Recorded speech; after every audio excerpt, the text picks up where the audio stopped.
we're live on Facebook and YouTube, but you can't hear what I'm saying right now. So what will happen is let's have this playing a little bit, and I'll put a countdown timer, and then I'll do a little introduction from here, Gary. Once you'll see me on the screen, and then we'll go straight to you after that. Just make sure you're close to the mic. Try to get the mic as close as, and then make sure it's on. Just sit up. Is it working? I think they're on top there.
Nope. Check the switch there. Make sure it's on there. Check this.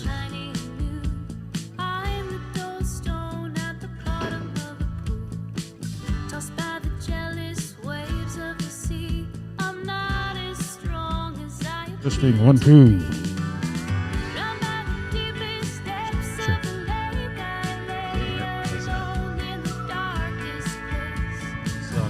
Talking on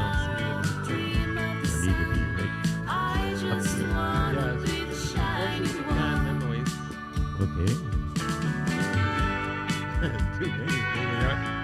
They're almost kissing it. They're almost kissing it.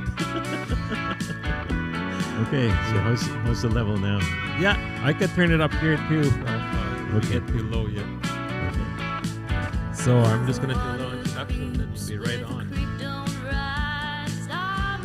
Can we turn a couple of these lights on? Oh, we need them for the camera. Yeah. Oh, okay. Oh, there's one light up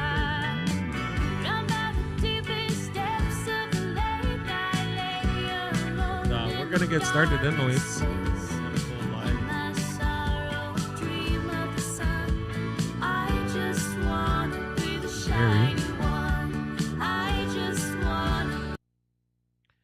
Ani Bojo, Ashley Mantwabi here.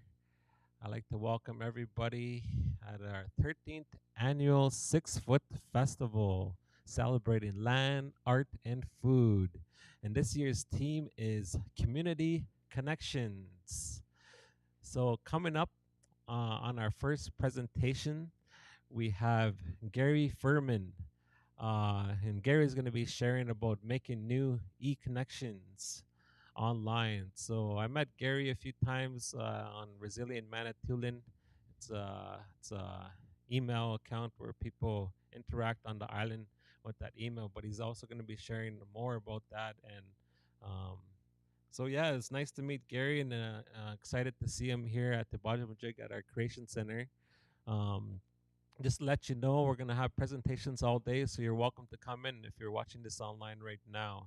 So I'm going to send the camera and audio to Gary, and then he's going to set up the his PowerPoint on the projector. So you'll see it through the camera on what he's sharing, but mostly what he's sharing. Now, I'll just switch it over. Okay, so yeah, you're on now, Gary, and then we're just gonna get your Uh, ready here.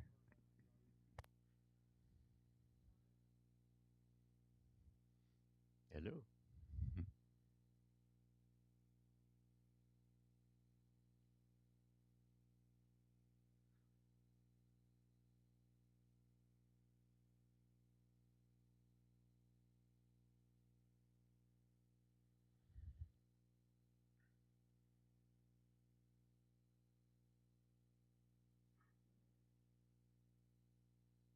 Oh, there we go.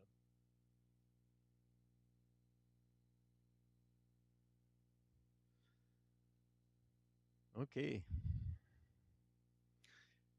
Uh, yeah, Ashley was interested in the fact that I'm a blogger. I guess you could call blogging an art form. Um, and since the theme of this festival is community connections, I thought I'd say a few things about, tell a few stories about my experience with making community connections using the internet. I don't pretend to be an expert on this or anything. I'm just telling the stories that I've been personally involved with. Um, and we're talking mostly about person to person connections. Uh, I'm also really interested in connecting to the earth, but I guess I won't have to say much about that because there's a panel coming up right after me who is going to talk about that. Um, So, what I'm going to talk about is three things mainly using email groups such as Resilient Manitoulin, using virtual gatherings such as Zoom, the Zoom platform. Uh, People who are here now, how many of you have used Zoom, have joined a Zoom meeting? Okay, not everybody, but most. Okay, so I probably don't need to spend too much time on Zoom. And the third thing is blogs. Blog is short for weblog, and it's a blog is basically an interactive website. Um, so I'm going to show you, take you for a walk around my blog, which is called Turning Signs. I have my contact info there. Can you all see that? Um, the, First, there's my email address and my phone number, and then the address of my blog. And if anybody gets interested in blogging or in using any of these tools that I'm going to talk about, then contact me and I'll try and help you get started if you need to get started. Um, okay.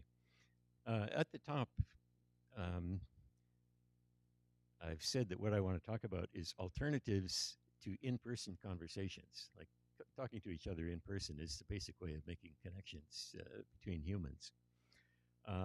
And using the internet, but also using the internet other than social media.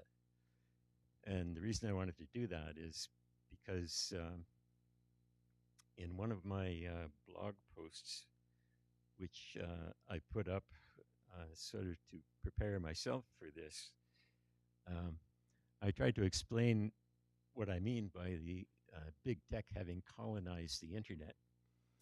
Big tech meaning basically Microsoft, Apple, Google, Facebook, and Amazon was the top five. And one thing is, these things all give you services for free. Um, but what I'm trying to say is that you do have to pay a price for those, and it's a social price. Um, the way they all work, I'm just going to take Facebook, for example. Um, if you have a Facebook account, whenever you use it, Facebook behind the scenes is keeping track of every click and everything you do on Facebook. And they use that basically to sell your attention to advertisers. So the advertisers, anybody who can pay Facebook to advertise something, Facebook can tell them we can get this to people who are likely to be interested in what you have to sell. Um, and this is all done by algorithms which work automatically. Uh, these Facebook and the other big tech uh, systems, they don't intentionally try to send you stuff that could bring you in contact with social bubbles such as hate groups or white supremacist groups or whatever. But if your record of interacting with the medium shows that you have some interest in that, then they'll send you some of that. Um, and YouTube does the same thing. So does Google. When you do Google searches, the next time you do a Google search, they know more about what you're interested in. So they'll put whatever uh, advertisers you might be interested in at the top of the search. So that's what I mean by colonizing the internet. I mean, indigenous people know about the horrors of colonization, and I guess settlers like me are starting to become aware of that with the horrors of the residential schools being revealed and all that. But I don't think we really realize how the colonization of the internet affects us. So that's all I'm going to say about that. You could find it on my blog if you want to go into more detail. So I'm just going to go to the alternatives to using social media like Facebook. Um, okay, back to my PowerPoint. um, First, email groups. The one I'm going to talk about is Resilient Manitoulin, which was started in 2009. Let's see if I can show you. Oops, wrong one. Where is that? Okay. Resilient Manitoulin is a Google group, an email group which has presently 336 members. It's grown to that since 2009 when Justin Tilson, who is the owner of it, started it. And the description of it is there. It's a private Google group for those involved in supporting and creating a transition to a sustainable and resilient future on Manitoulin. Over the years, as it's grown, people have started using it to, for instance, somebody will say, "Well, I'm driving to Sudbury tomorrow. Anybody need a ride?" Or anybody offer me a ride to Toronto or something like that. Or I've got this table that I don't need anymore. Does anybody want it? That sort of thing. And also letting each other know about things that are going on in the community. Um, so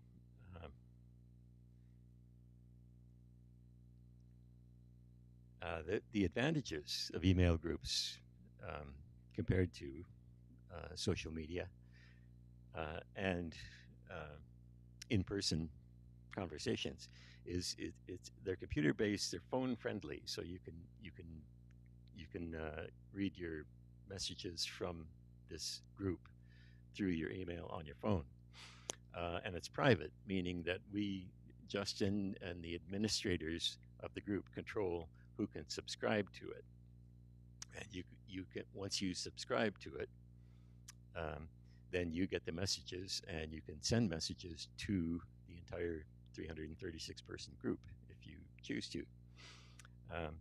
So it allows you to connect with a person or a big group without having to be at the same place and at the same time like you do with an in-person meeting. And there's a certain advantage to this. You can, when you respond to something, like an email message that appears on Resilient,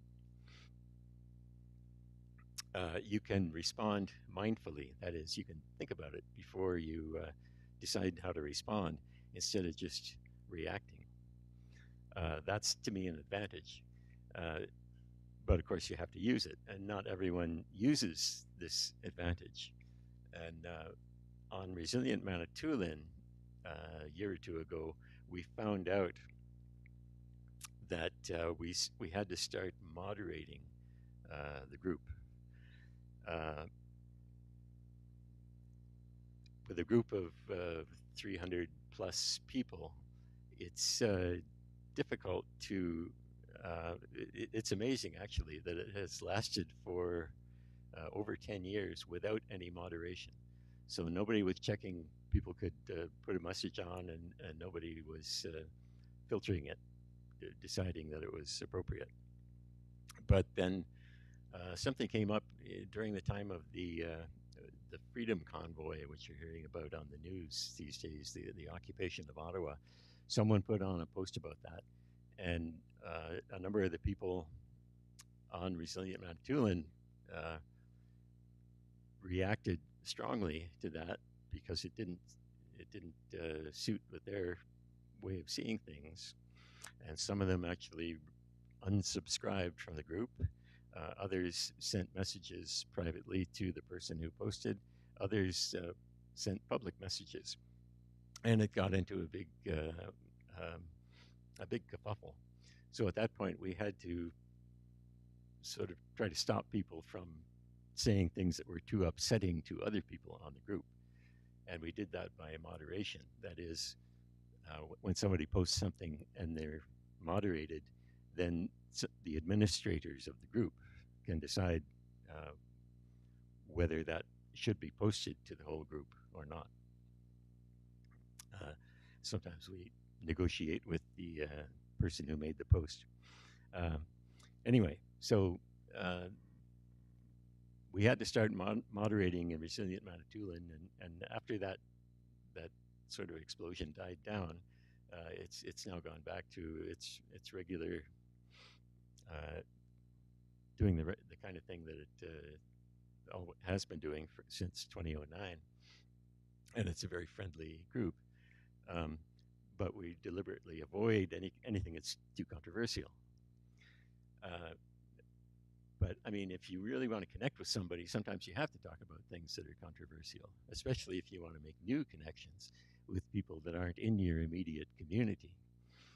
Um, so um, I'm thinking right now about starting another group for people who do want to talk about controversial stuff. Um, but that's about moderation. And besides, the other thing about email is not everybody likes written media. Uh, so, um, uh, an alternative that people go to now is Zoom. There are other platforms besides Zoom that do this kind of thing.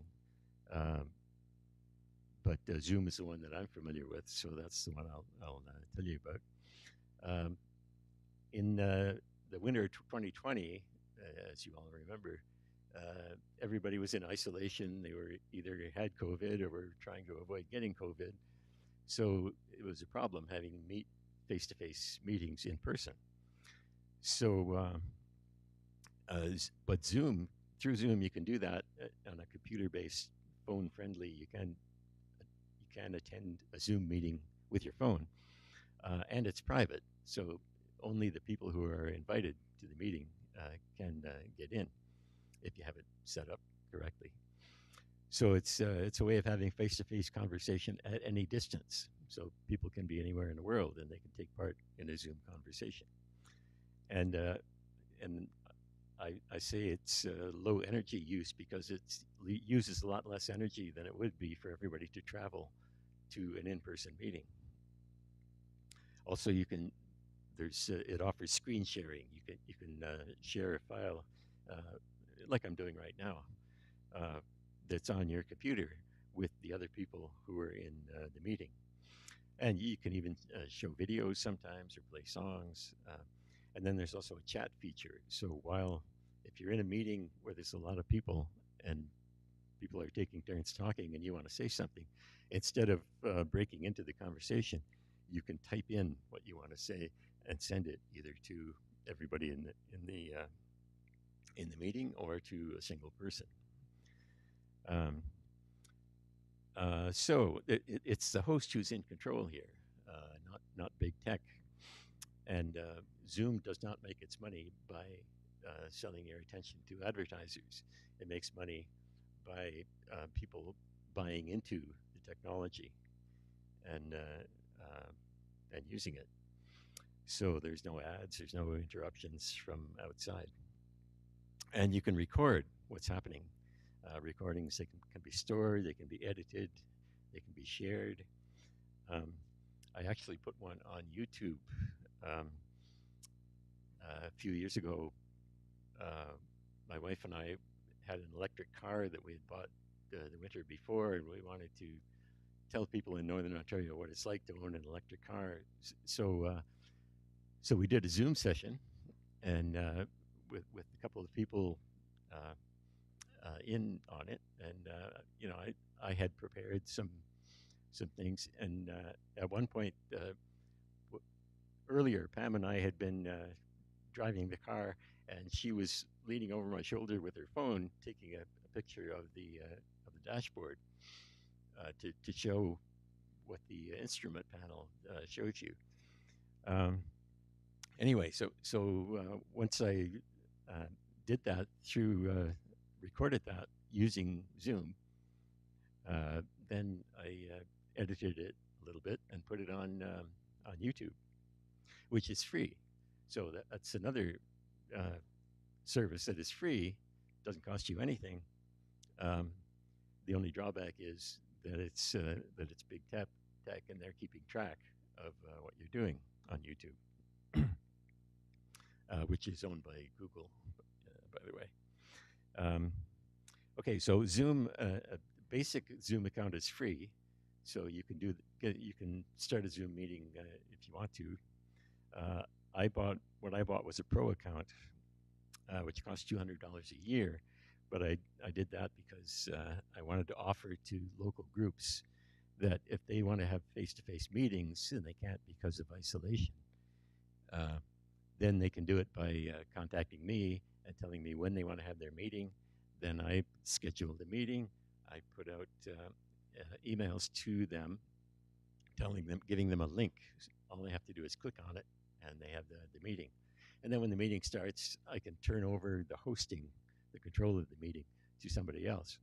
So I did that, and also made some connections for Mary Yett, who's a sort of permaculture and gardening expert who lives near Takama.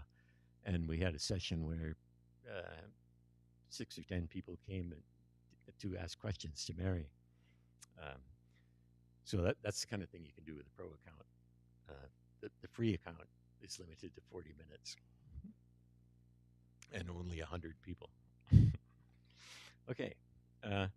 So finally, blogging.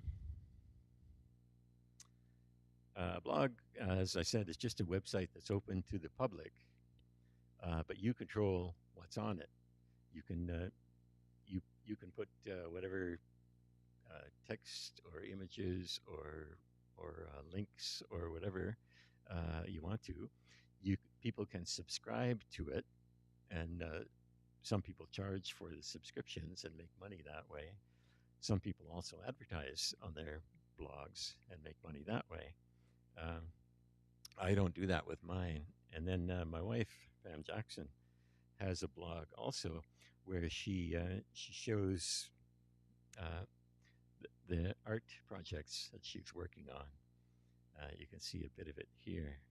She's been doing a lot of portraits lately. There's her self-portrait. Okay, so that's Pam's blog. My blog, to get ready for this, I did a 3-part series of posts on it. And on the first one, I sort of told the story about resilient Manitoulin. And my blog, especially in recent years, has been giving a lot of attention to this transition to a more sustainable, resilient community on planet Earth and locally.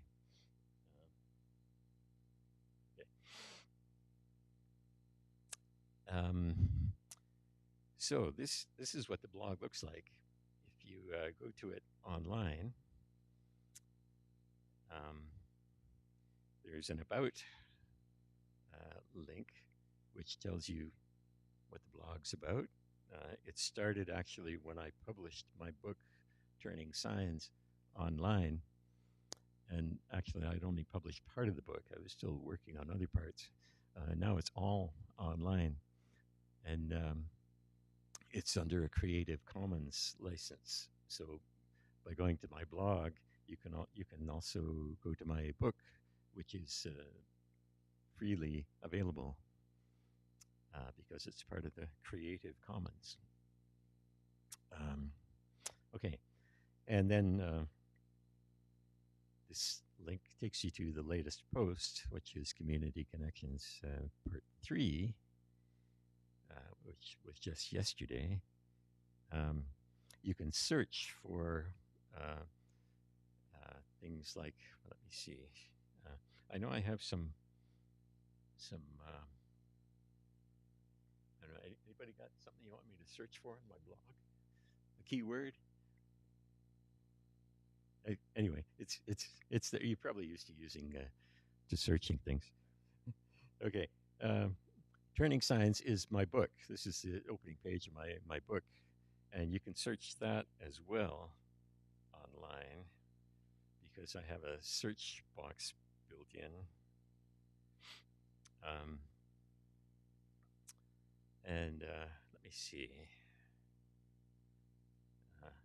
I got some links later on I can use.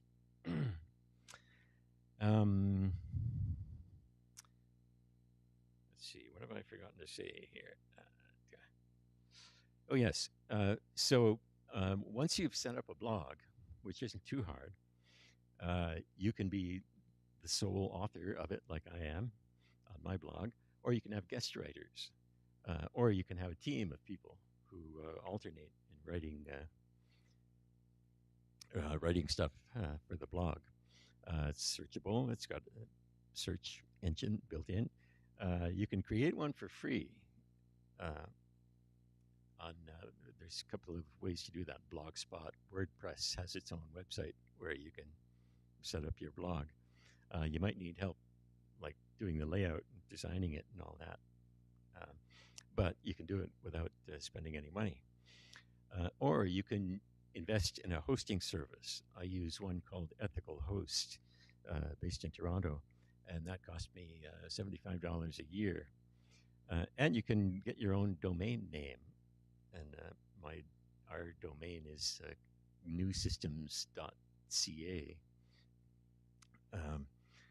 And so the domain name plus the hosting service cost me $100 a year, which is pretty cheap, I think.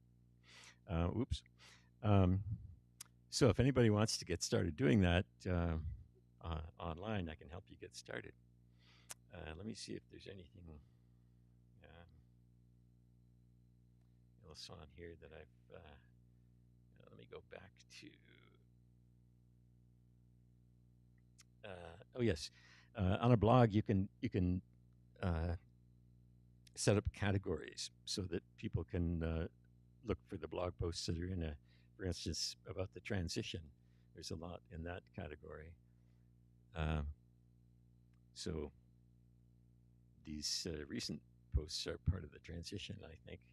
And there's all kinds of them that you can look for. Ministry for the Future is a novel, a recent novel that I'm starting a book club around that, which is going to go by Zoom. Okay, what else? You can also set up tags so that I have transition tags such as community. So where I've posted something that's about community, well, there we are again. You can use those tags to find what you're interested in on the blog. You can also, okay, when you're at a particular post on the blog, you can also leave a reply, and you can do it. You can post it on. You can make it public if you want to, or you can just make it private if you want to. And if anybody replies to your reply, then you can subscribe to well, there's a mailing list for new posts, and you can also set up a mailing list for people who have replied to your reply. So you can get a conversation going that way. That's what makes it interactive. Okay. Let's see. Oh, yes, I mentioned the Creative Commons, uh, which is, well, I guess I don't have to talk about that much. Okay. The tags. And of course, there's the archives. And you could look back all the way back to my first posts, which were in September of 2015. And there's, I forget, 600 and some posts on there now. So there's various ways to find what you're interested in once you find the blog and it looks interesting. Of course, there are thousands of bloggers in the world, and the problem with making a connection that way is if you want people to know about it, you have to advertise it in some way, which I haven't really done. So I only have a few subscribers, but I'm connected with them. Okay, back to.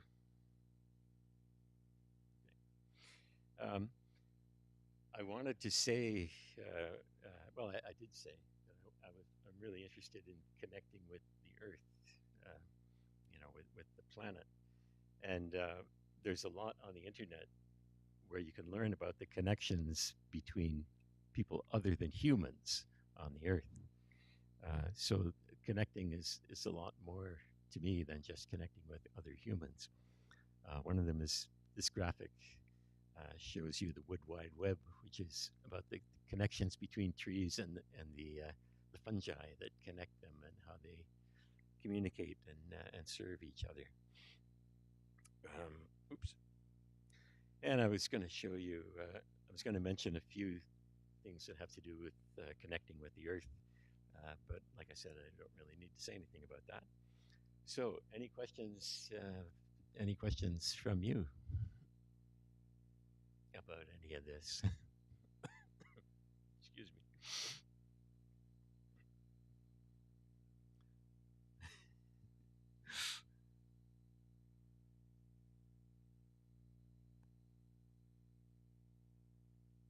Okay, I'll just go ahead and mention a few of these things. One good book that helps with connecting with the Earth is by Robin Wall Kimmerer. The book is called Braiding Sweetgrass, and it's a pretty popular book among settlers like me. Robin Wall Kimmerer is a Potawatomi from upstate New York, and she's also an ecological biologist. And in the book, she's kind of braided together some of her personal stories together with some of her biological knowledge and with her traditional wisdom that she's picked up from her culture.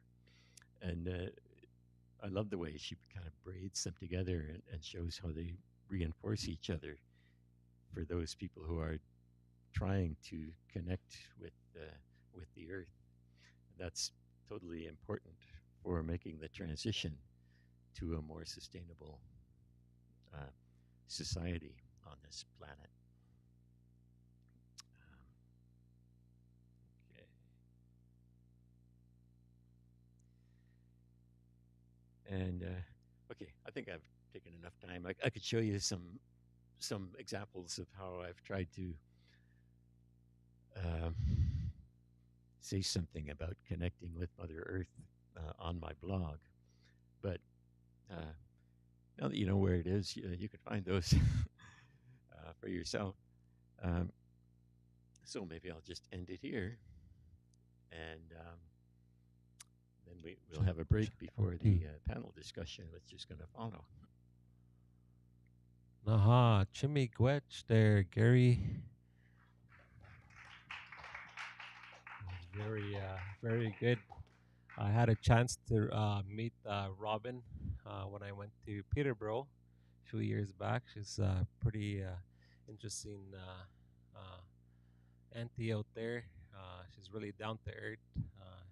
Enjoying the sunrise ceremony with her.